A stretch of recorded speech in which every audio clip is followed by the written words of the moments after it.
The Epistle of Paul the Apostle to the Ephesians. Ephesians 1. Paul, an apostle of Jesus Christ, by the will of God, to the saints which are at Ephesus, and to the faithful in Christ Jesus. Grace be to you, and peace from God our Father, and from the Lord Jesus Christ. Blessed be the God and Father of our Lord Jesus Christ, who hath blessed us with all spiritual blessings in heavenly places in Christ, according as he hath chosen us in him before the foundation of the world, that we should be holy and without blame before him in love, having predestinated us unto the adoption of children by Jesus Christ to himself, according to the good pleasure of his will, to the praise of the glory of his grace, wherein he hath made us accepted in the Beloved, in whom we have redemption through his blood, the forgiveness of sins according to the riches of his grace, wherein he hath abounded toward us in all wisdom and prudence, having made known unto us the mystery of his will according to his good pleasure which he hath purposed in himself,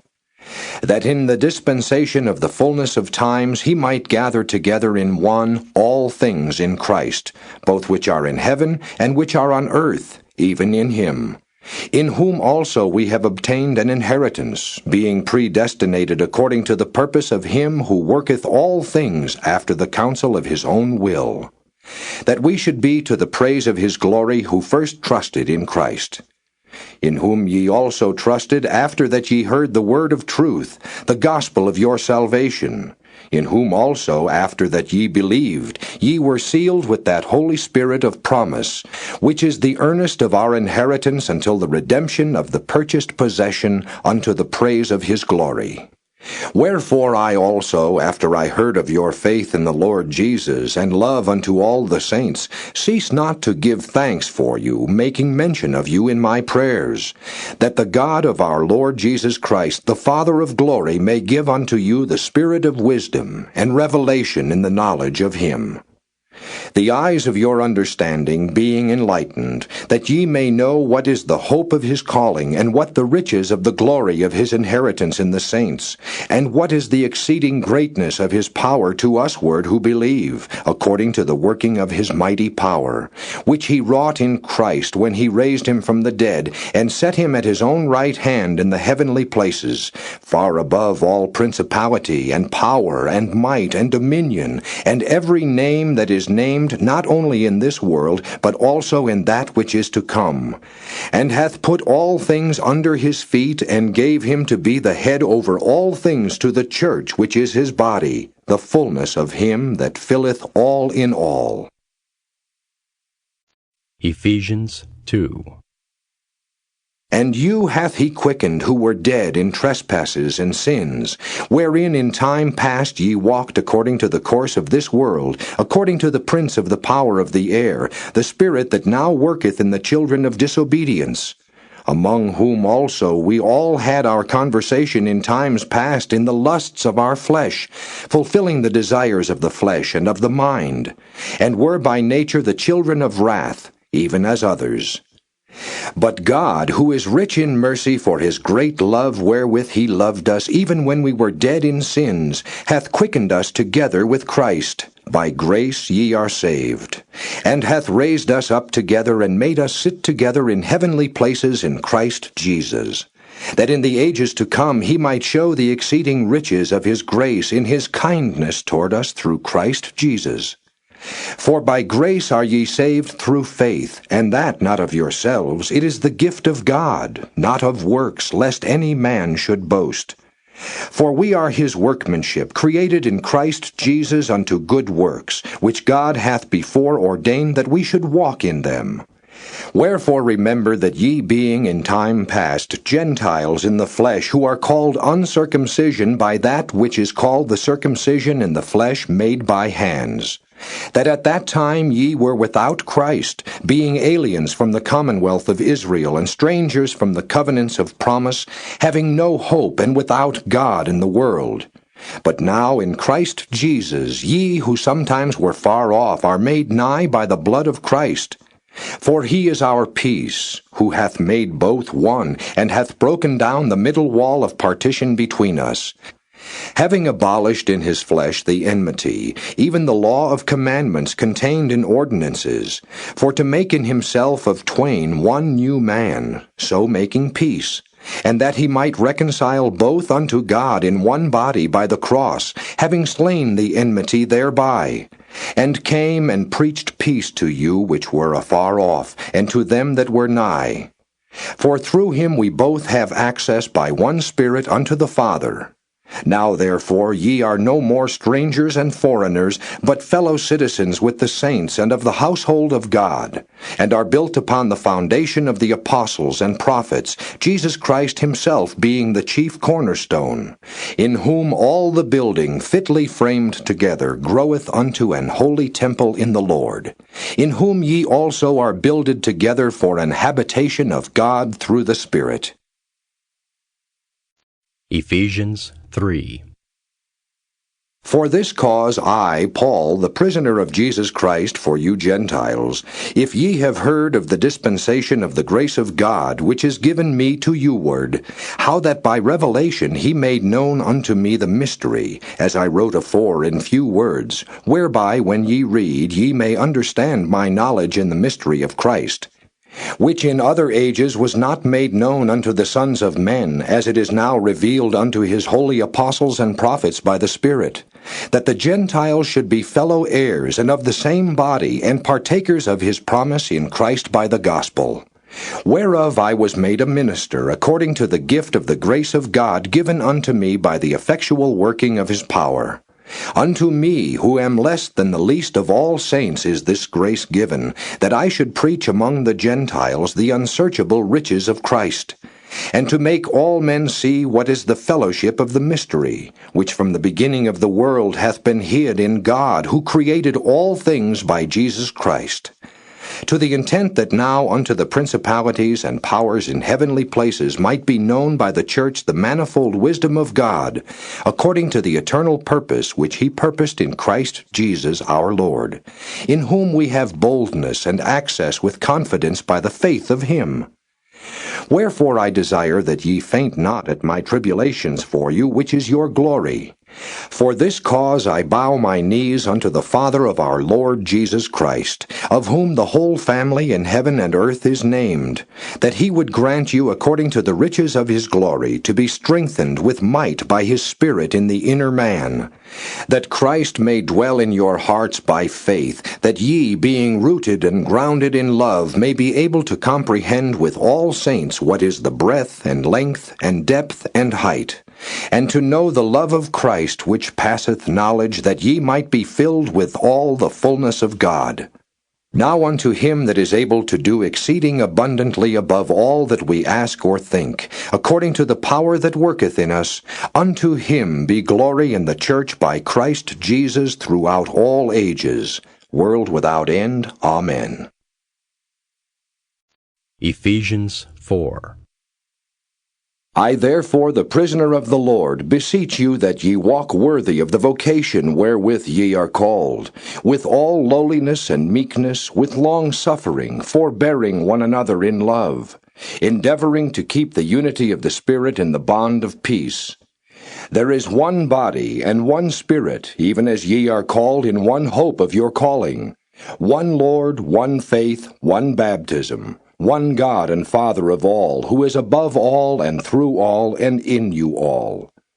But unto every one of us is given grace according to the measure of the gift of Christ. Wherefore he saith, When he ascended up on high, he led captivity captive, and gave gifts unto men. Now that he ascended, what is it but that he also descended first into the lower parts of the earth? He that descended is the same also that ascended up far above all heavens, that he might fill all things. And he gave some apostles, and some prophets, and some evangelists, and some pastors and teachers, for the perfecting of the saints, for the work of the ministry, for the edifying of the body of Christ, till we all come in the unity of the faith and of the knowledge of the Son of God unto a perfect man, unto the measure of the stature of the fullness of Christ, that we henceforth be no more children, tossed to and fro, and carried about with every wind of doctrine, by the sleight of men and cunning craftiness, whereby they lie in wait to deceive. But speaking the truth in love, may grow up into him in all things, which is the head, even Christ, from whom the whole body fitly joined together and compacted by that which every joint supplieth, according to the effectual working in the measure of every part, maketh increase of the body unto the edifying of itself in love. This I say therefore, and testify in the Lord, that ye henceforth walk not as other Gentiles walk, in the vanity of their mind, having the understanding darkened, being alienated from the life of God through the ignorance that is in them, because of the blindness of their heart, who being past feeling have given themselves over unto lasciviousness, to work all uncleanness with greediness. But ye have not so learned Christ, if so be that ye have heard him, and have been taught by him, as the truth is in Jesus, that ye put off concerning the former conversation the old man, which is corrupt according to the deceitful lusts, and be renewed in the spirit of your mind, and that ye put on the new man, which after God is created in righteousness and true holiness. Wherefore, putting away lying, speak every man truth with his neighbor, for we are members one of another. Be ye angry, and sin not. Let not the sun go down upon your wrath. Neither give place to the devil. Let him that stole steal no more, but rather let him labor, working with his hands the thing which is good, that he may have to give to him that needeth. Let no corrupt communication proceed out of your mouth, but that which is good to the use of edifying, that it may minister grace unto the hearers. And grieve not the Holy Spirit of God, whereby ye are sealed unto the day of redemption. Let all bitterness and wrath and anger and clamor and evil speaking be put away from you with all malice. And be ye kind one to another, tender-hearted, forgiving one another, even as God for Christ's sake hath forgiven you. Ephesians 5. Be ye therefore followers of God as dear children, and walk in love as Christ also hath loved us, and hath given himself for us an offering and a sacrifice to God for a sweet-smelling savour. But fornication and all uncleanness or covetousness, let it not be once named among you, as becometh saints, neither filthiness, nor foolish talking, nor jesting, which are not convenient, but rather giving of thanks. For this ye know, that no whoremonger, nor unclean person, nor covetous man, who is an idolater, hath any inheritance in the kingdom of Christ and of God. Let no man deceive you with vain words, for because of these things cometh the wrath of God upon the children of disobedience. Be not ye therefore partakers with them. For ye were sometimes darkness, but now are ye light in the Lord. Walk as children of light. For the fruit of the Spirit is in all goodness and righteousness and truth, proving what is acceptable unto the Lord. And have no fellowship with the unfruitful works of darkness, but rather reprove them. For it is a shame even to speak of those things which are done of them in secret. But all things that are reproved are made manifest by the light, for whatsoever doth make manifest is light. Wherefore he saith, Awake thou that sleepest, and arise from the dead, and Christ shall give thee light. See then that ye walk circumspectly, not as fools, but as wise, redeeming the time, because the days are evil. Wherefore be ye not unwise, but understanding what the will of the Lord is. And be not drunk with wine, wherein is excess, but be filled with the Spirit, speaking to yourselves in psalms and hymns and spiritual songs, singing and making melody in your heart to the Lord, giving thanks always for all things unto God and the Father in the name of our Lord Jesus Christ, submitting yourselves one to another in the fear of God. Wives, submit yourselves unto your own husbands, as unto the Lord. For the husband is the head of the wife, even as Christ is the head of the church, and he is the Savior of the body. Therefore, as the church is subject unto Christ, so let the wives be to their own husbands in everything. Husbands, love your wives, even as Christ also loved the church and gave himself for it, that he might sanctify and cleanse it with the washing of water by the word, that he might present it to himself a glorious church, not having spot or wrinkle or any such thing, but that it should be holy and without blemish.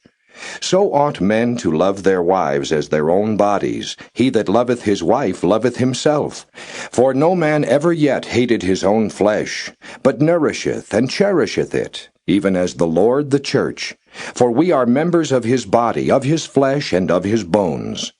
For this cause shall a man leave his father and mother, and shall be joined unto his wife, and they two shall be one flesh. This is a great mystery, but I speak concerning Christ and the church.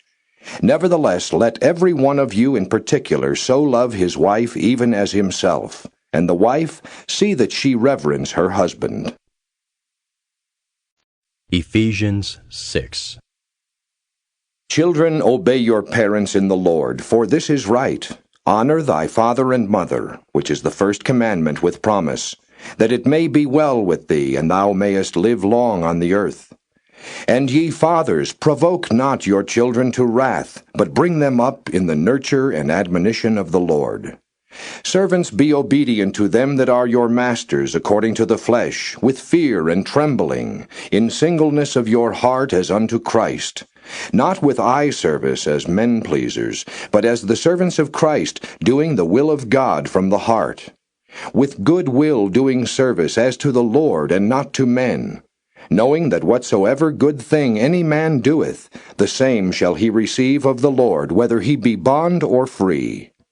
And ye masters, do the same things unto them, forbearing threatening, knowing that your master also is in heaven, neither is there respect of persons with him. Finally, my brethren, be strong in the Lord and in the power of his might. Put on the whole armor of God, that ye may be able to stand against the wiles of the devil. For we wrestle not against flesh and blood, but against principalities, against powers, against the rulers of the darkness of this world, against spiritual wickedness in high places. Wherefore take unto you the whole armor of God, that ye may be able to withstand in the evil day, and having done all, to stand. Stand therefore, having your loins girt about with truth, and having on the breastplate of righteousness, and your feet shod with the preparation of the gospel of peace. Above all, taking the shield of faith, wherewith ye shall be able to quench all the fiery darts of the wicked.